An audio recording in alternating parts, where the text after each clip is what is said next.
Yilgi bahorga birinchi konditsioner sezon boshlandi. Birinchi ishimiz Samsung katta mashinasidan boshlandi. Birinchi ish AutoCenter vizitka. Xudo xolasa vizit xizmatimiz ham bor. Bilasizlar, katta mashinalar uchun ham qilib beramiz. Inshaalloh bemalol aloqaga chiqib chaqirishlaring mumkin. Joyida hal qilinadi. Imkon bo'lsa, ustaxonaga olib borsa yaxshi bo'ladi, lekin olib borsa bo'lmaydigan holatlar ham bo'lishi mumkin-ku. Shunday holatga mana tayyor. Hozir buni test qilib, bu Koreyadan kelgan mashina bo'ladi.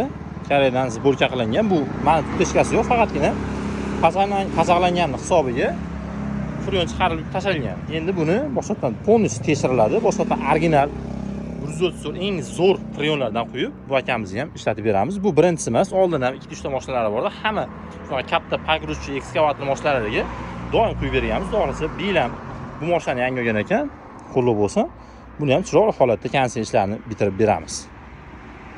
Kimga konditsioner xizmat kerak bo'lsa, O'zbekiston kimga konditsioner xizmat kerak bo'lsa, bemalol ustaxonaga kelishlari mumkin. Mashina umuman tanlanmaydi. Yuragi bo'lsa, freon 134 chta farqi yo'q. Nima mashinaga qo'yib beramiz. Aloqa chiqib, bemalol kelishlari mumkin.